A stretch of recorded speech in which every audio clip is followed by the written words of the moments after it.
हेमंत सोरेन के दिल्ली आवास पर ईडी का डेरा। बीजेपी बोली लापता सीएम ने मिट्टी में मिला दिया मान सम्मान। नीतीश कुमार को बड़ा झटका, राज्यसभा में कम होगी जेडीयू की पावर, भाकपा पार्टी का खुल सकता है खाता। यूसीसी पर मौलाना निजामी का बयान, बोले यूसीसी ने देश को नहीं है जरूरत, देश कई धर्म के रहते हैं लोग। लखनऊ नगर निगम गृहकर वसूली में लाएगी तेजी, 60 दिनों में 300 करोड़ गृहकर वसूली का लक्ष्य, भवन सील हो रही तैयारी। इटावा में 2 घरों में लगी भीषण आग, ग्रामीणों और दमकल की मदद से आग पर पाया गया काबू, 3 लोग गंभीर रूप से घायल।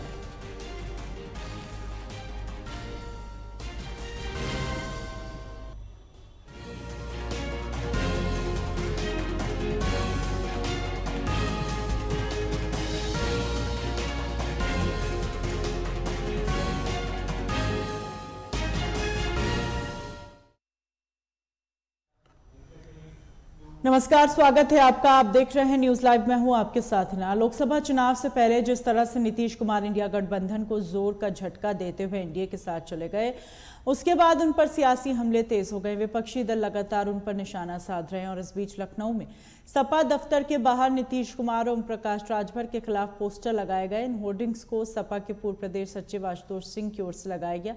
इसके जरिए ओम प्रकाश राजभर नीतीश कुमार को राजनीति का पलटू राम कहते हुए तंज कसा गया। पोस्टर में के ऊपर तरह नीतीश कुमार की तस्वीर लगी है, तो वहीं दूसरी तरफ से भाजपा के अध्यक्ष ओम प्रकाश राजभर की तस्वीर लगी है। वहीं पोस्टर में सबसे नीचे आशुतोष सिंह का नाम लिखा है, जिसका पद पूर्व प्रदेश सचिव समाजवादी युवा जनसभा बताया जा रहा है। वहीं आशुतोष सिंह की फोटो भी लगी है। इन सबके बीच खास बात यह है, पोस्टर पर लिखी लाइनें। इस पोस्टर पर बड़े अक्षरों में लिखा है, राजनीति के 2 बड़े पलटू राम, जनता रहे इनसे सावधान।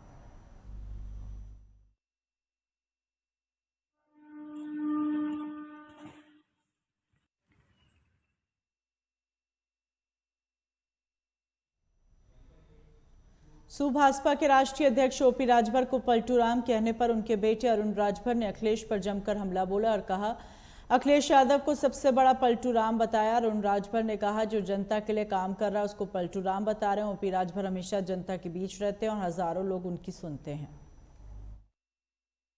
उत्तर प्रदेश की राजनीति में सबसे बड़ा पलटू राम अगर कोई है तो वो श्री अखिलेश यादव जी है और इनके कार्यकर्ता अपने पलटू राम पर ध्यान नहीं देते हैं।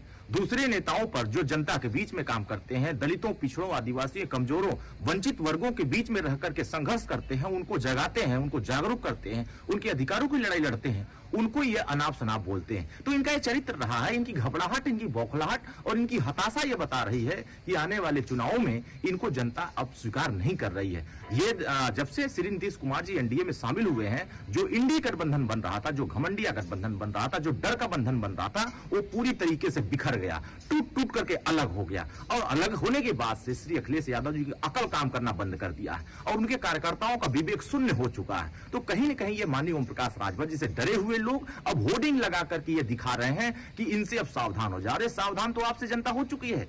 जनता, आप देखा होगा अलीगढ़ में माननीय ओम प्रकाश राजभर जी को सुनने के लिए हजारों की संख्या में लोग उपस्थित हुए। कल तक जो लोग कहते थे पूर्वांचल की पार्टी है, अब पश्चिम में बड़ी संख्या में लोग सुहेलदेव भारतीय समाज पार्टी के साथ जुट रहे हैं। जिधर जा रहे हैं उधर से लोग माननीय ओम प्रकाश राजभर के साथ जुड़ने के लिए आतुर हो गए। तो अब ये जनता फैसला करती है। जनता के बीच में माननीय ओम प्रकाश राजभर रहते हैं, जनता के बीच में श्री नीतीश कुमार जी रहते हैं, जनता के बीच में एनडीए के गठबंधन के साथी रहते हैं। श्री अखिलेश यादव जी की तरह नहीं, सिर्फ एक दिन निकलना है फिर 20 दिन घर में रह जाना। एसी कमरा में बैठने वाले नेताओं के बीच में अब जनता अब उनको स्वीकार नहीं कर रही है। ये बैठे रहे और इनके कार्यकर्ता कार्यालय के सामने होर्डिंग लगाते रहे और वहां माइक लगाकर चिल्लाते रहे, श्री अखिलेश यादव जी बाहर निकलो, चलो जनता के बीच। अब वो सुनने वाले नहीं है, क्योंकि इनकी बौखलाहट, हताशा, निराशा ये बात बता रही है कि अब इनसे बड़ा पलटू राम कोई नहीं है। 2017 में कांग्रेस से गठबंधन किया, क्या कहा, हमारा अनुभव अच्छा नहीं। फिर 2019 में सपा बसपा गठबंधन हुआ, बहन जी को कहा इनसे हमारा अनुभव अच्छा नहीं, वोट नहीं हासिल हुआ।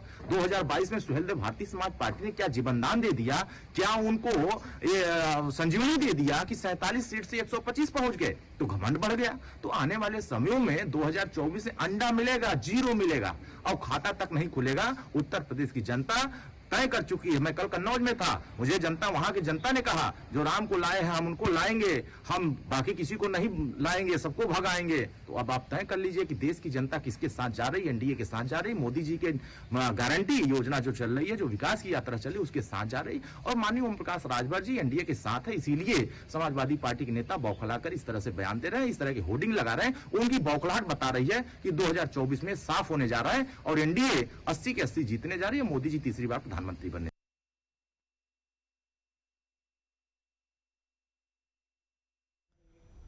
अयोध्या में सपा के वरिष्ठ नेता अवधेश प्रसाद ने एक प्रेस वार्ता की, जिसमें अवधेश प्रसाद ने भाजपा सरकार की नीतियों पर सवाल उठाया। अवधेश प्रसाद ने कहा कि पुलिस भर्ती में अनुसूचित जाति को छूट नहीं मिल रही, जो आवेदन शुल्क सामान्य वर्ग पर है, वहीं सभी वर्ग पर लागू हो रहा है। सभी आवेदनकर्ताओं ने 400 रुपये आवेदन शुल्क लिया। ये इस बात का इशारा है कि सरकार पूरी तरह से अम्बेडकर के संविधान को खत्म करने में लगी है और समाजवादी पार्टी इसका विरोध करती है।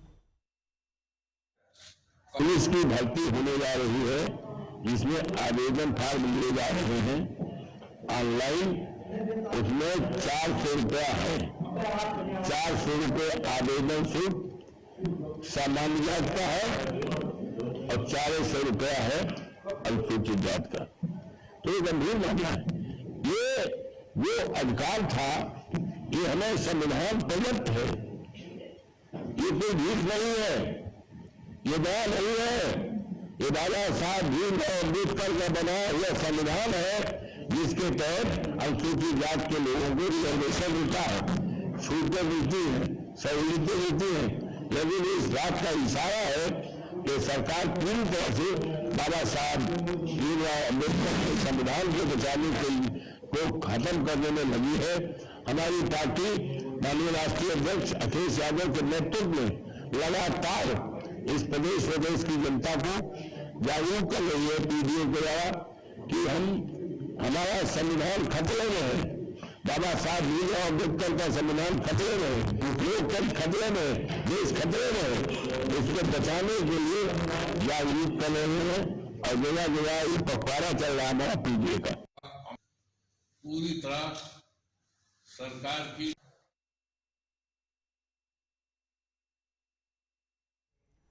चंदौली जनपद की भाजपा कार्यालय पर एक बैठक का आयोजन किया गया, जिसमें उत्तर प्रदेश सरकार के खेल युवा कल्याण मंत्री गिरीश यादव ने शिरकत की और इस दौरान उन्होंने मीडिया के साथ बातचीत करते हुए सपा सरकार पर जमकर निशाना साधा। उन्होंने कहा अखिलेश यादव को जनता नकार चुकी है, जिससे हताश व निराश होकर अनाप शनाप बयान दे रहे हैं।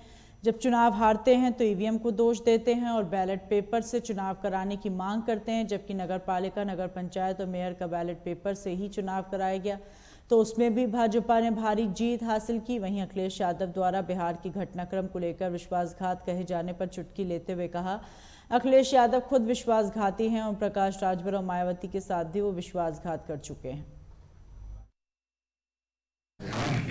आया हुआ हूँ, सभी जो है चंदौली के जो वरिष्ठ कार्यकर्ता हैं, विधायक हैं, सांसद हैं, भारतीय जनता पार्टी के जिला अध्यक्ष हैं, पूर्व जिला अध्यक्ष हैं, पदाधिकारी हैं, मंडल के अध्यक्ष हैं, उन सब लोगों के साथ जो है हमारी बैठक हो रही है। और बैठक के बाद जो हमारे संगठनात्मक ढांचा है, बूथ है, शक्ति केंद्र है, मंडल है, उन समितियों की मतलब एक तरह से हम लोग सत्यापित भी करवा रहे हैं कि काटा दुरुस्त करके और चुनाव के लिए हम पूर्ण रूप से अपनी तैयारी कर रहे हैं। तैयारी में किस तरह की तैयारी है? कार्यकर्ताओं को किस तरह का निर्देश दिया जा रहा है? कार्यकर्ता हमारे सदैव तैयार रहते हैं चुनाव के लिए। भारतीय जनता पार्टी का कार्यकर्ता सदैव चुनाव के लिए तैयार है, क्योंकि हमारे पास बूथ की समिति है, हमारे पास पन्ना के प्रमुख है मतदाता सूची के, हमारे पास मंडल की इकाई है, हर बूथ पर हमारी 11 की समिति है और हर अगर एक मतदाता सूची की अगर हम बात करें आपसे तो कम से कम 15, 20, 25 की मतदाता सूची है। तो हमारे पास हर बूथ पर 20 आदमी और ये 31 आदमी तैयार बैठा है चुनाव के लिए, हर समय तैयार रहता है। तो हमारी केंद्र सरकार की, प्रदेश सरकार की जन कल्याणकारी योजना चल रही है। हम इन सबको माध्यम से लोगों को बताने का भी प्रयास करेंगे, उनको जागरूक करने का प्रयास करेंगे और भारतीय जनता पार्टी के पक्ष में मतदान की अपील करेंगे लोग। अब अखिलेश यादव से आप पूछिएगा ओम प्रकाश के साथ कौन सा विश्वासघात किसने किया? वो भी पार्टी में थे, क्यों निकल कर चले गए? बहन जी के साथ बुआ बबुआ का रिश्ता किसने बनाया था? क्यों छोड़ा? कौन विश्वासघात किया? विश्वासघाती तो खुद है, वो किसी के साथ नहीं खड़े रहते और एक तरह से वो हताश और निराश है, क्योंकि जनता उनको नकार चुकी है। अखिलेश यादव का अगर बयान आप देखें तो जब वो बयान देते हैं तो कितना हास्यास्पद बयान देते हैं। कहते हैं कि हम ईवीएम को सीट देते हैं, तो जहां चुनाव जीत जाते हैं वहां ईवीएम ठीक रहता है, और जहां हार जाएंगे वहां ईवीएम खराब हो जाएगा। कहते हैं बैलेट से भी चुनाव होना चाहिए, नगर पालिकाओं में, जिला पंचायतों में, नगर निगमों में बैलेट से चुनाव में भाजपा ने परचम पूरा पारा दिया। तो कहते हैं अधिकारी वैसे हैं। अब उनके मुख्यमंत्री रहते 2014 में लोकसभा का चुनाव, भारतीय जनता पार्टी उत्तर प्रदेश में सीटें जीती। 2017 में मुख्यमंत्री रहते चुनाव हुआ, हम 325 सीटें जीते, भाजपा गठबंधन के साथ 325 सीटें जीती। और 2019 में लोकसभा चुनाव हुआ, रोकना चाहे 64 सीटें जीते, 2 बार में उपचुनाव हुआ, आइटम बलरामपुर वो भी जीत 66 हो गए। 22 में कहे चाचा नहीं थे, चाचा भी आ गए, तब भी हम लोग 23 सीटों में से चुनाव जीत गए। तो अखिलेश यादव को जनता नकार चुकी है, तो इसलिए हताशा निराशा की समय करते हैं, हादसा पर बयान देते हैं। देश की जनता और प्रदेश की जनता योगी और मोदी पर विश्वास करती है, भारतीय जनता पार्टी की नीतियों पर विश्वास करती है, इसलिए भाजपा के साथ है। और इस 2024 में भारतीय जनता पार्टी उत्तर प्रदेश की 80 की 80 सीटें हम जीतेंगे। उस गठबंधन का क्या भविष्य रहेगा? देखिए वो जो गठबंधन वो अखिलेश यादव ने ठगबंधन टाइप किया था। अब अभी आप देखते जाइए चुनाव का अंतिम चरण जब तक आएगा कितने लोग इनसे दूर जाएंगे। क्या और लोगों से बात चल रही है? क्या विपक्ष से बात नहीं चल रही, उनके जो काम है, उनके जो व्यवहार है, उनकी जो पार्टी की नीतियां है उससे वो निराश है, इसलिए भाजपा के साथ। नीतीश जी के साथ में आने पर क्या कितनी लोकसभा सीट आप लोग जीतने का? हम पूरे देश में भारतीय जनता पार्टी चुनाव जीतेगी, हर प्रदेश में।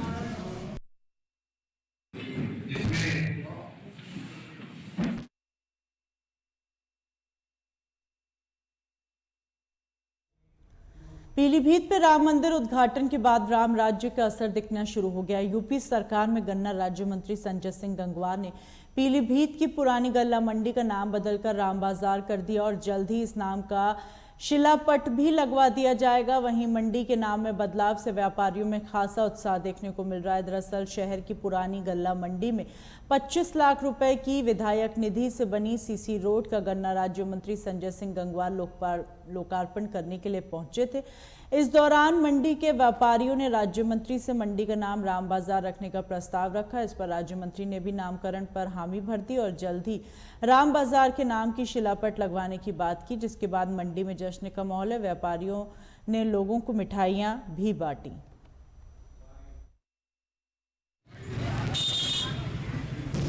रामराज आ गया है। रामराज में सबके साथ समरसता, सबके साथ उदार व्यवहार, मर्यादा में रह के काम करना और सुशासन, यही रामराज्य है। विकास डबल इंजन सरकार का संकल्प है कि गली गांव, गरीब, मजदूर, किसान, नौजवान, बुजुर्ग सभी को समान रूप से सबके विकास कार्य हों। और मेरे लिए तो ये बहुत बड़ी बात है कि मैं उस जनपद में जन्मा हूँ जहाँ कान्हा जी की बांसुरी उनके होते पे जो रहती है वो हमारे पीलीभीत की बांसुरी है। और अयोध्या धाम जिले में हमारे यहाँ की बांसुरी भेजी गई है पीलीभीत से और वो वहाँ संचालन में लगाई जाएगी। मैं इस अवसर पर सभी शहरवासियों को बहुत बहुत शुभकामनाएं देता हूँ। सर, गली का नाम कुछ चेंज हुआ है? ये गली का नाम सभी व्यापारियों ने प्रभु श्री राम के नाम पे रख दिया है, तो व्यापारियों ने रख दिया तो रख दिया। सर, लोकसभा चुनाव करीब में, लगातार इंडिया गठबंधन टूटता दिख रहा है। आज नीतीश ने भाजपा के साथ सरकार बनाई है, नहीं क्या कहना है? सवाल का जवाब तो आपने दे दिया। तो गठबंधन की गांठें इतनी कमजोर है कि टूटते जाएंगी। जहाँ आपने देखा 4 गुंडे एक साथ नहीं रह सकते, 4 गैंगस्टरों में गैंगवार होती रहती है। ऐसे ये भ्रष्टाचारियों का गठबंधन है, ये कभी एक साथ नहीं रह सकते। ये तो सारे भ्रष्टाचारी हैं, सब अपने अपने को बचाने में लगे हैं, इसीलिए इसकी गांठें बहुत कमजोर हैं। ये इंडिया गठबंधन नहीं है, घमंडिया गठबंधन है।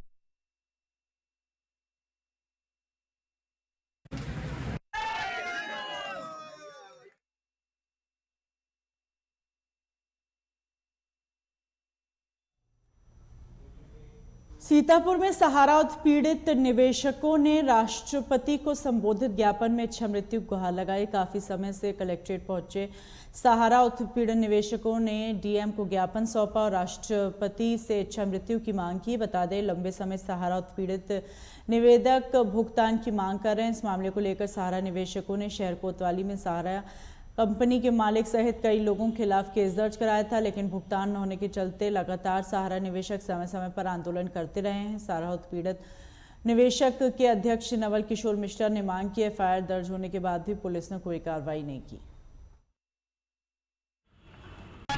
पिछले करीब 10 सालों से पीड़ित सहारा निवेशकों का पैसा जमा है सहारा इंडिया कंपनी में, लेकिन भुगतान नहीं किया जा रहा है, जिसको लेकर सीतापुर जिले में सैकड़ों सहारा उत्पीड़ित निवेशक आज कलेक्ट्रेट पहुंचे और वहां पर उन्होंने राष्ट्रपति के नाम एक संबोधित ज्ञापन डीएम को सौंपा, जिसमें उन्होंने मांग की कि हम सभी सहारा उत्पीड़ित सहारा निवेशकों को इच्छा मृत्यु दे दी जाए। ऐसे में हमसे बात करने के लिए हमारे पास जो है उत्पीड़ित सहारा निवेशकों के जिला अध्यक्ष नवल किशोर मिश्रा जी हैं। आइए उनसे बात करते हैं, क्या उनकी मांगे हैं और क्या उन्होंने राष्ट्रपति महोदय से मांग की है। क्या मांग की है आपने? हमने महामहिम राष्ट्रपति महोदय जी से ये ज्ञापन भेजा है श्रीमान जिलाधिकारी सीतापुर के माध्यम से कि अगर भुगतान हमारा 10-12 सालों से जो हम लोग लड़ाई लड़ रहे हैं, भुगतान नहीं प्राप्त दिलवा पा रहे हैं सरकार है, तो हम लोगों को इच्छा मृत्यु दी जाए। फिर हमको कहाँ जीने का अधिकार जब हमारा पैसा ही लूट गया है, कंपनी ने पैसा ही लूट लिया है और कंपनी पर कोई भी कार्रवाई नहीं की जाती है।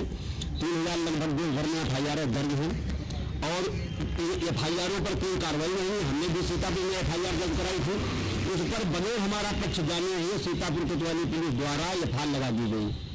अब हम से अदालत में चक्कर काट रहे हैं, अपनी गुहार लगा रहे हैं, वकील खड़ा कर रहे हैं। एक तो हमारा पैसा पहले ही लूटा जा चुका है, दूसरी अब हम वहाँ चक्कर काटते हैं, पैसा ही खर्च होता है। तीसरी बात ये है जब शुक्ला राय जो क्यूसाट के डायरेक्टर हैं, उनके साथ में देश के माननीय रक्षा मंत्री माननीय राजनाथ सिंह जी की photo, deputy CM Brajesh Pathak ji की फोटो वायरल होती है, समाचार पत्रों में छपती है, तो कैसे पुलिस उन पर कार्रवाई कर पाएगी? ये बड़ी सोचनीय विषय है। पहली बात, जिनके पर एफआईआर है वहाँ पर ऐसे देश के संवैधानिक पदों पर बैठे लोगों को जाना नहीं चाहिए। कितने लोग थे आज कलेक्ट्रेट में जहाँ आपने इच्छा मृत्यु की मांग? आज हमारे साथ में लगभग 100 लोग थे और 100 ने हमारे ज्ञापन पर हस्ताक्षर भी किए हैं और ज्ञापन हमने जिलाधिकारी कार्यालय में स्टैम्प के माध्यम से भिजवा दिया है। अब देखिए यहाँ से स्वीकृति कितने दिन बाद मिलती है और जल्दी मिल जाए तो हम तो चाहते हैं कि जल्दी मिल जाए हम लोगों को, ताकि हम लोग ये झंझट उन सबको प्रशासन को भी परेशान करते हैं, उनसे गुहार लगाते हैं, तो ये सब खत्म हो कहानी और क्या है। ये थे हमारा साथ में जिला अध्यक्ष, जिनका कहना है कि जो हमारा बकाया भुगतान है वो हमको दिलाया जाए, अन्यथा उन्होंने राष्ट्रपति महोदय से इच्छा मृत्यु की मांग की है। सीतापुर से सभी अहमद, लाइव टुडे।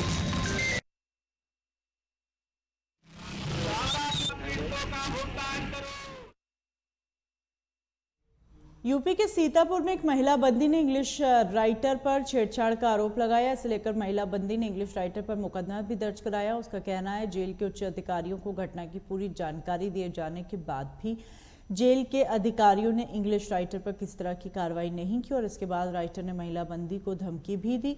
बता दें, महिला बंदी हत्या के मामले में जिला कारागार में बंद है। 5 दिसंबर को जब पुलिस ने वाहन जिला कारागार में पेशी के लिए जा रही थी, पुलिस वाहन में महिला और पुरुष बंदी दोनों सवार थे, जिसमें इंग्लिश राइटर संदीप भी वाहन में मौजूद थे। रास्ते में इंग्लिश राइटर संदीप उसके साथ छेड़छाड़ करने लगा। महिला बंदी जब विरोध किया तो इंग्लिश राइटर संदीप उसके साथ गाली गलौज भी करने लगा।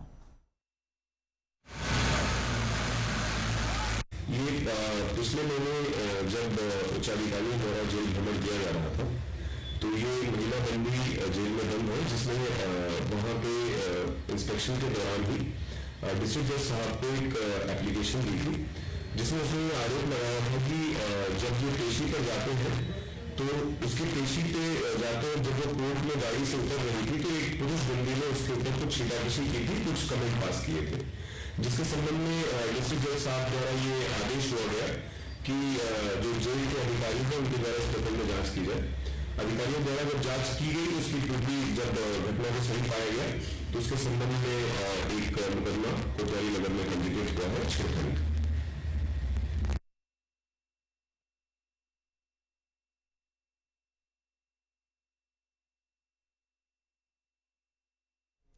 उत्तर प्रदेश के बदायूं जिले में भीषण सड़क हादसा हुआ। बरेली मथुरा हाईवे पर सुबह बच्चों की स्कूल ले जा रही वैन सामने से आ रहे कैंटर में टकरा गई और इसी दौरान रोडवेज बस भी पीछे से टकरा गई। इस हादसे में स्कूल वैन चालक और 3 छात्रों की मौत हो गई। वहीं 6 बच्चे घायल हुए, जिनको मेडिकल कॉलेज में भर्ती कराया गया। वहीं सूचना मिलते ही टीएमएसएसपी ने मेडिकल कॉलेज पहुंचकर घायल बच्चों का हालचाल जाना। फिलहाल वैन, कैंटर व रोडवेज बस को पुलिस ने कब्जे में ले लिया और घटना की जाँच कराई जा रही है। कॉलेज का दोनों फर्ज स्थापित है, इसलिए हम बच्चे बताए जा रहे हैं और कंटेनर में आपका के आसपास में घटना है, जिसमें अब तक जो वैन चालक है और 2 बच्चों की सूचना है। 3 बच्ची गंभीर से घायल है, उसको रेफर किया जा रहा है। मौके पर मैंने और एसपी साहब ने आके यहाँ पर रेफर किया है, हमें फाइल कर लिया काउंसिलिंग करना और हर चीज़ को हम लोग सरकार कर सकते हैं।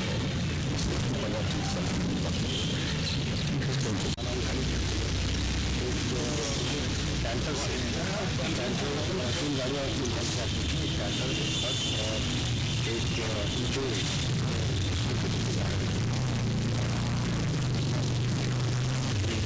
ड्राइवर था, उसका बच्चा और एक और बच्चों की हुई है। मैं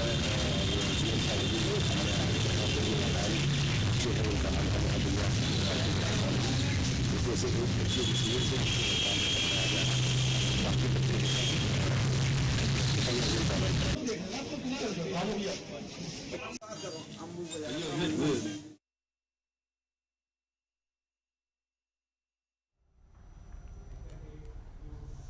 चंदौली पुलिस ने गांजा तस्कर की बड़ी खेप को पकड़ने में सफलता पाई। एसपी डॉक्टर अनिल कुमार ने बताया, क्राइम ब्रांच की टीम ने नई बाजार से एक मैजिक को पकड़ा, जिसमें से 74 किलो 550 ग्राम गांजा के साथ एक आरोपी को गिरफ्तार किया गया। एसपी ने बताया, जौनपुर का रहने वाला आरोपी बिहार बॉर्डर नौबतपुर से सफेद रंग की मैजिक से गांजा लेकर आ रहा था, जिसका पीछा करते हुए क्राइम ब्रांच की टीम ने स्टैनफोर्ड स्कूल के पास से पकड़ा। पुलिस ने बताया, आरोपी नंबर प्लेट के नीचे खाली जगह पर बॉक्स बनवाया था, उसमें गांजा छिपाकर ओडिशा से चंडीगढ़ लेकर जा रहा था। वहीं आरोपी खिलाफ एनडीपीए एक्ट के तहत विधिक कार्रवाई की जा रही है।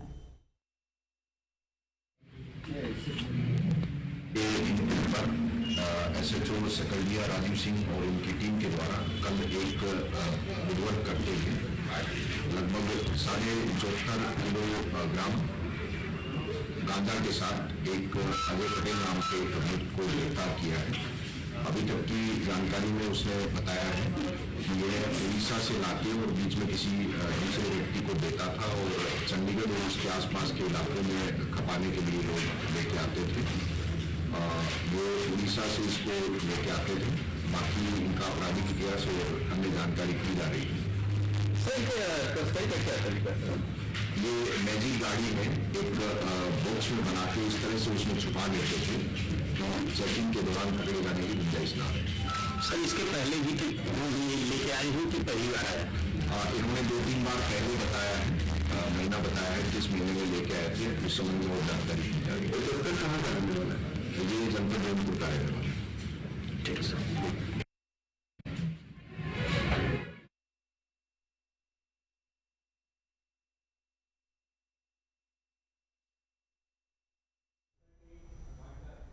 इन्हीं खबरों के साथ बुलेटिन में फिलहाल इतना ही। दीजिए इजाजत।